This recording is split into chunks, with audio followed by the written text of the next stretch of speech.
Hello, praise the Lord. കർത്താവായ യേശു ക്രിസ്തുവിൻ്റെ കൃപയും സമാധാനവും നമ്മളെല്ലാവരിലും ഉണ്ടാകട്ടെ. എൻ്റെ കഴിഞ്ഞകാല ജീവിതത്തിലെ രോഗങ്ങളും വേദനകളും അതിനതിജീവിക്കാൻ ക്രിസ്തു നൽകിയ സ്നേഹത്തെക്കുറിച്ചൊക്കെ മുമ്പ് ഞാൻ പങ്കുവച്ചു കഴിഞ്ഞു. എന്നാൽ അതിനേക്കാൾ ഉപരിയായി എൻ്റെ വ്യക്തിപരമായ പ്രശ്നങ്ങൾ എന്നതിനേക്കാൾ ഉപരിയായി നിങ്ങളുടെ പ്രശ്നങ്ങളിൽ എങ്ങനെ നിങ്ങൾക്ക് ദൈവവചനം സഹായിക്കാനായിട്ട് സാധിക്കും എന്നുള്ളതാണ് ഏറ്റവും പ്രധാനപ്പെട്ട കാര്യം. ഈ ദൈവവചനത്തിന് ഭൗതികമായാണെങ്കിലും ആത്മീയമായിട്ടാണെങ്കിലും നമ്മൾ ഒരുപാട് കാര്യങ്ങൾ സഹായിക്കാൻ പറ്റും. നമ്മൾ ചിന്തിക്കാറില്ല.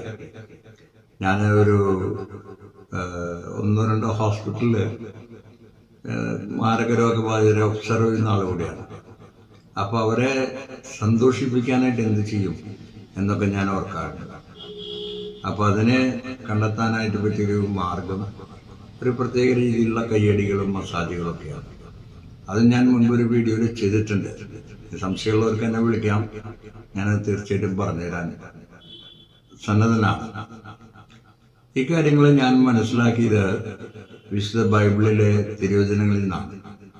എസെക്കിയേൽ പ്രവാചകന്റെ പുസ്തകം 37-ാം അധ്യായം 9-10 വാക്യങ്ങളിൽ ഒരു യൂണിവേഴ്സൽ സയൻസ് യഥാർത്ഥത്തിൽ ദൈവം നമ്മളെ പഠിപ്പിക്കുന്നുണ്ട്.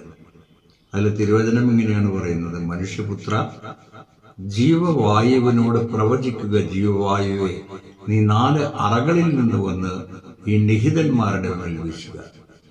ഞാൻ അപ്രകാരം പ്രവചിച്ചു, ജീവവായു അവരിൽ പ്രവേശിച്ചു, അവർ ജീവൻ പ്രാപിച്ചു, അവർ ഒരു സൈന്യത്തെ പോലെ എഴുന്നേറ്റ് നിന്നു.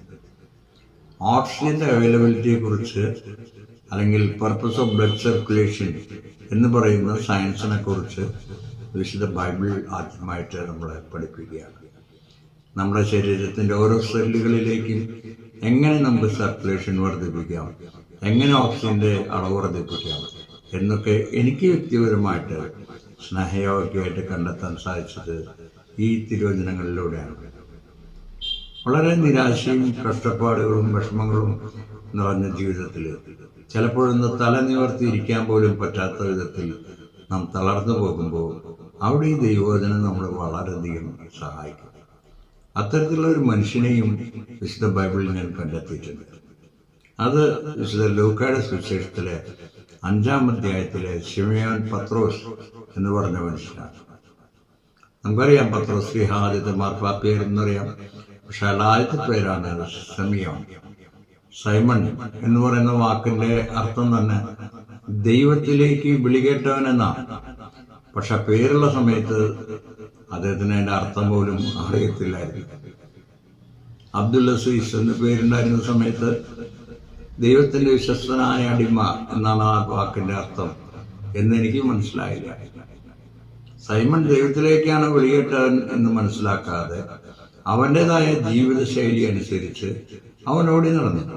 അവന്റെ കാഴ്ചപ്പാട്, അവനൊരു നിക്നെയിം ഉണ്ടായിരുന്നില്ല, കുറ്റം പേര്, ദ ബിഗ് ഫിഷർമാൻ. വലിയ മുക്കുവനാണ് അവൻ.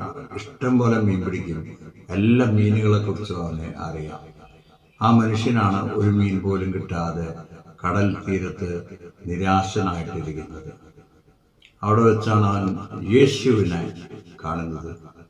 യേശു ആ തീരദേശത്ത് പഠിപ്പിക്കാൻ വന്നതാണ്.